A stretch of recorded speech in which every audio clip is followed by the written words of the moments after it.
Have you been getting more anxious? Or has it always been in the back of your head, a voice or instinct to look for problems to think about so you can make sure you're okay? Well, that anxiety isn't a personality flaw or a moment of emotional failure. It's a perfectly logical reaction to a buzzing world that your brain was never designed for. You might think that you're just catching up on messages or killing time while scrolling, but under the surface, your nervous system is sprinting a marathon it wasn't designed for. Today, we're breaking down exactly how digital life is nudging our anxiety levels to dangerous highs, and more importantly, what you can do to get back in control. This isn't a just unplugged tip. Let's understand your body's wiring and how to command it with today's dose of bean-scent knowledge. The harsh truth is, you weren't built for this. The human brain hasn't significantly changed for about 200,000 years. Your soft pink supercomputer is optimized for the needs of tribal life, patterns like where the berries grow, and quick responses like how to not get eaten. Your brain's exquisitely tuned to detect, then respond to danger, and cling tightly to social bonds that ensure survival. What it's not equipped for is a group chat that pings at 1:30 a.m. asking if you're free this weekend. For our ancestors, stress was a reaction to immediate danger. A saber-toothed cat jumps out, boom, heart rate spikes, adrenaline floods, and it's either fight bravely or run like the wind. But once that threat was gone, so was the stress. The body resets. Now contrast that with modern life, where threats are abstract and constant.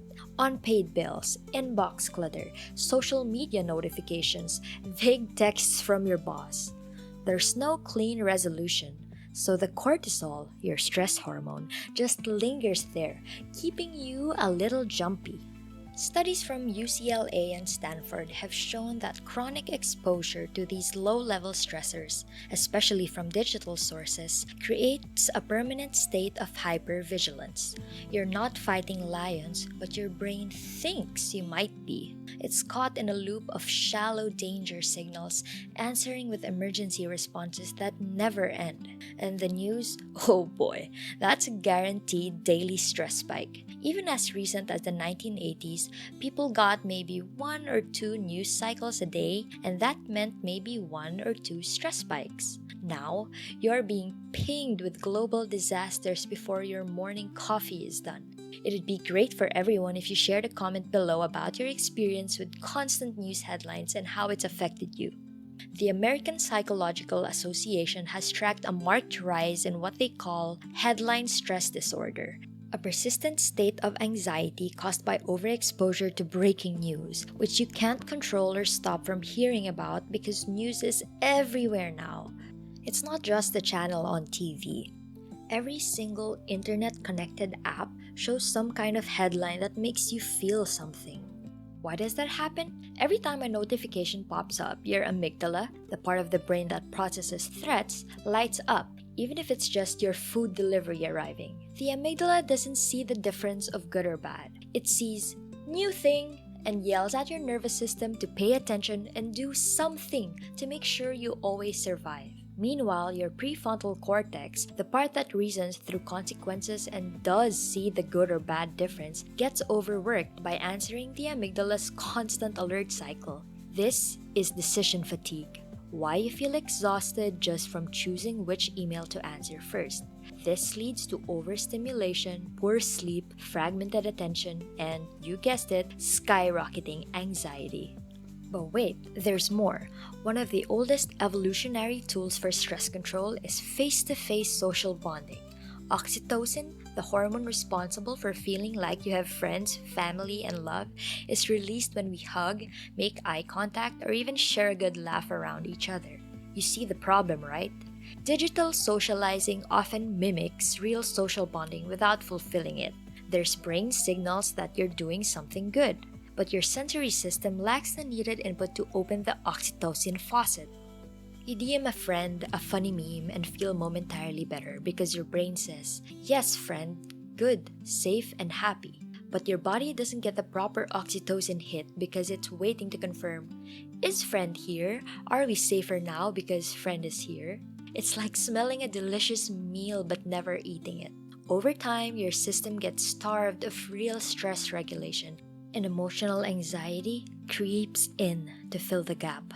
If that wasn't painful enough, we haven't even mentioned sleep. Your circadian rhythm, the internal clock that regulates your body's functions, depends on environmental cues like sunlight and darkness. But blue light from phones, especially after sunset, confuses this system. Production of melatonin, your sleep hormone, gets delayed. Your body thinks it's still daytime because it's being told, hey, there's still tons of light. You don't fall asleep when you should. You wake up groggy, unrested, and more prone to stress. Research published in the Journal of Psychiatric Research found that digital device use within 2 hours before bedtime correlated strongly with heightened anxiety symptoms, particularly in teens and young adults. Now, some might say, sure, but technology isn't bad, it's just how we use it. That's true. But usage habits are not formed in a vacuum. They're shaped by digital platforms that are designed to hook your attention for profit. These systems exploit your evolutionary psychology, the same psychology that was supposed to help you survive in a forest, not navigate endless reels and TikToks. You're fighting genius-level stress signals with caveman software. To summarize this chaos, our brains are hardwired for a simple response. Big thing happened, stress until okay. Okay now, stop stress. Everyone is now managing an endless scroll of artificial urgency, and it's causing neurological confusion. This creates chronic anxiety even when nothing's technically wrong. You're not broken. You're just running 200,000-year-old firmware on the 5G lifestyle. Let's get another thing straight. You're not addicted to your phone because you're weak. You're addicted because it's a portable slot machine built by neuroscientists and behavioral economists who have PhDs in understanding how to manipulate your brain. The average person checks their phone about 96 times a day. That's once every 10 to 12 minutes. But it's not the information we're hooked on, it's the reward, the maybe. That maybe is the brain's favorite drug, dopamine. Not a pleasure chemical like most people think. It's actually an excitement chemical, the one that spikes when you think something good might happen. That little red notification bubble, that's a dopamine lure. A Snapchat streak, dopamine. Swiping through Tinder, big fat dopamine pump. In evolution, dopamine was designed to help you continue through hard effort with uncertain rewards, like hunting a deer you might not catch or gathering berries you hope are ripe. That system was vital for survival. But modern apps hijack that system to keep you clicking, swiping, and watching, making you think maybe the next video is hilarious or super profound. According to a 2022 study from the University of Chicago, this is called variable ratio reinforcement. The concept is that a desired outcome is reinforced after an unpredictable number of attempts or responses. It's the same principle used in slot machines, and it also drives the most compulsive app usage. You don't get rewarded every time, which is exactly why you keep checking. You're trying until you do get a reward. As I'm sure you already guessed, our dopamine system isn't to be on all day. Constant stimulation dulls your sensitivity. What used to be exciting, like a thoughtful message or a funny meme, becomes flat. You need more input for the same hit. You build tolerance to sources of excitement and need to start overwhelming yourself to feel anything at all. Truth be told, I suffered a lot from that in my teenage years, so please let me know what your own struggles with that were. Knowing that, let's mention multitasking. Yeah, the thing everyone loves to say is super productive. Does jumping constantly between multiple things to focus on sound at all similar to the problem we just talked about?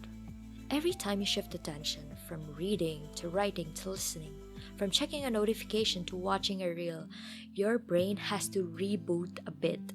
That reboot costs energy and fragments focus. And worse, it raises cortisol.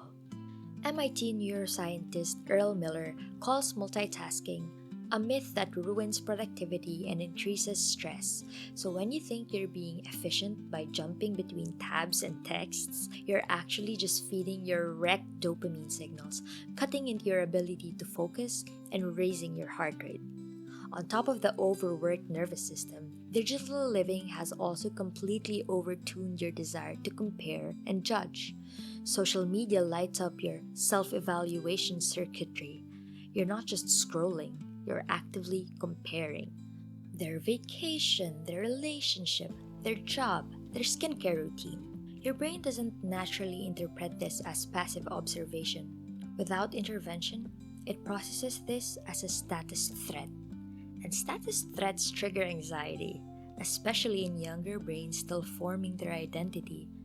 This is especially true in what psychologists call ambient comparison, the result of low effort, passive exposure to people's highlight reels, because all social media content are highlight reels. You don't even consciously realize you're stacking yourself against them, but your brain knows, and your overall mood sinks.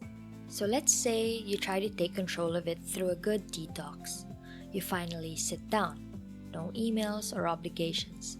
Just you and a bit of peace and quiet. So why does your chest tighten? Why, when given a chance to unwind, do you feel worse and not better? And that's not just burnout talking. That's psychological entropy. A state where your mind, lacking external stimulation, begins generating random thoughts to fill the vacuum. And here's the twist. Without direction, those thoughts tend to drift toward unresolved stress. In other words, the moment you stop scrolling, your brain says, "Cool, now that we're alone, let's revisit that awkward thing you said in 2017. This isn't failure. This is biology. Your brain evolved to solve problems, not sit still. For most of human history, idleness meant danger. No food, no shelter, no tribe. Our nervous systems treat stillness like a threat. That's why the absence of stimulation doesn't feel neutral. It feels wrong. According to a 2014 study at the University of Virginia, many participants preferred receiving mild electric shocks over being alone with their thoughts for just 15 minutes. It's insane that people prefer physical pain and discomfort to sitting in a quiet room for less than half an hour. On top of that, there's now an ironic social pressure to make sure you relax. Even wellness culture has become a performance metric. Did you meditate? Track your screen time? Use the Productivity Habits app? The effort to optimize calm becomes another source of anxiety. You're gamifying your own nervous system. And when the metrics don't add up, it feels like a personal failure. Doing nothing now has an aesthetic.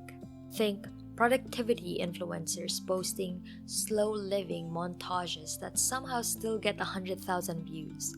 There's a phrase for this: toxic self-awareness. It's not just that your phone causes anxiety, it trains it into you. You suddenly are hyper aware of everything wrong and everything you're supposed to do or be, and you can't even combat the issues properly because you're not treating the journey as a process. Each failure is somehow a world-ending misstep because part of what you're fighting against is feeling like everyone you see online is a bundle of success. When rest becomes a goalpost you never quite reach, it's not restorative, it's self-defeating. This is the paradox. We crave peace but fear the quiet. We chase calm but recoil when it arrives. Because somewhere along the way, our nervous system learned that silence equals discomfort. But here's where the narrative can shift. Stillness, like any discipline, will begin as suffering. Then it becomes strength. And eventually, it will become the comfort you need when you're wound up and tired of constantly doing things. Alright, so you're not broken.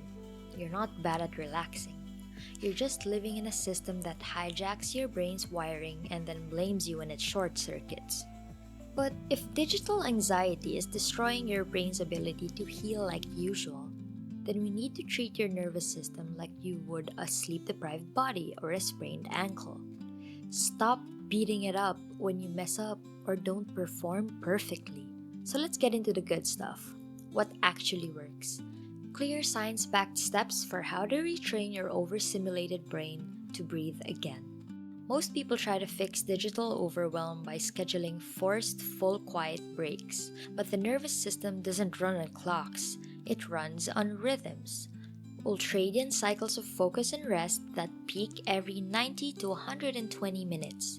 What you need isn't a planner or a set schedule. You need a tempo. Try this.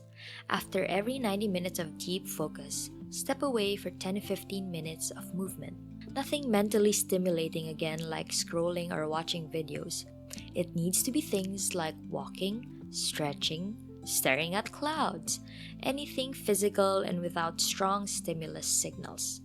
This taps into your brain's natural recovery rhythm, restoring dopamine sensitivity and reducing cumulative stress. Instead of going cold turkey and getting itchy to do something, you intentionally do things that give your neural systems time to clean up. Think of your mind like a piano. You don't make music just by pressing different keys than you were a second ago. You need the space between the notes, or it's just noise. You can't go from constant notifications to Zen monk. That's not detox, you're just shocking your system in a different way. Go for substitutions, not removal. Trade TikTok for tactile, kneading dough, doodling, sketching. Trade reels for rhythm, drumming your fingers, bouncing your ball, maybe humming. To restore your mental health and nervous function, you need to wind it back down slowly. You don't need to silence your brain, you need to change its pace. Set yourself up for success though, the environment always wins. You could have the best intention to read before bed, but if your room glows like the Times Square and your phone is within arm's reach, your willpower isn't bad. The game was just rigged against you from the start. Design your space to match the state you want to feel. Want calm? Use warm light. Reduce visual clutter. Add textures that feel soft or grounding. Want focus? Then remove unnecessary tabs, physical and digital. Sit near natural light and anchor your space with one dedicated object. A lamp, or a plant, or a lucky rock. Whatever signals, this is where my brain shifts. The mind adapts faster when it has a physical cue. The digital addiction thrives on quick satisfaction and convenience. Every swipe, scroll, and tap is designed to be effortless. The fix? Add friction on purpose. The specifics are up to you, but some examples are grayscale mode, less colors is less stimulus signals, app blockers, even 5 seconds of delay helps, disconnected devices like Kindles or MP3 players. Think of it like adding speed bumps to your digital highway. You're not banning your ability to drive through the internet. You're slowing yourself down before information hits your brain at 100 miles per hour. Lastly, digital anxiety has a vicious synergy with itself. Anxious minds need certainty, but digital exposure makes your whole day uncertain, with news feeds, inboxes, and social media algorithm roulette, and that's tons of triggers for you to spiral. That's why microtasks are a great weapon against digital anxiety. Start a daily practice that has a visible finish line, a gradual skill curve, a sensory or physical component. Learn to juggle, draw one doodle a day, memorize the flags of the world. Anything where you get to finish something and say, I did that. This gives the brain a predictable reward, which reduces your subconscious desire to chase random rewards online. Last tip, and the most important, don't treat your mental reset like punishment. Don't try to fix yourself. Don't make your brain eat broccoli with no seasoning. You have to teach yourself to enjoy calm again. Tie recovery to joy. Put on a silly song to groove to after you journal. Watch a comfort show with intention, not while checking your phone or fiddling with something else. Pet a dog. Treat your recovery like a journey, not a task. When the nervous system starts to associate no screens with pleasure instead of boredom or risk of being punished with harsh self-talk, that's when the rewiring sticks. Because at the end of the day, digital anxiety isn't actually about technology. It's about attention. What holds it, what breaks it, and what helps you feel like it's finally yours again. So here's the truth: your nervous system was never designed for this. Not for the scroll, the ping, the algorithmic flood of novelty. But that doesn't mean you're doomed to be a casualty of it. What you've felt, fatigue, tension, detachment, isn't weakness, it's just information. It's your body waving a flare, telling you that it needs help to regain rhythm and relaxation. And to make the end goal of this journey clear, the point of escaping overstimulation isn't to eventually become a monk. It's to make room for your own head to speak and share ideas again, the ones no algorithm could ever predict. So ask yourself, what would my mind sound like if I gave it time to calm down and think of things to say? What would my life feel like if I wasn't performing it? That's not just mental health, that's a revolution, and it starts with a pause. This might be strange to say as a creator, but don't rush to my next video. Pause and try this for yourself. I want you to go forth and absorb your new knowledge. We'll catch you for your next cup of coffee.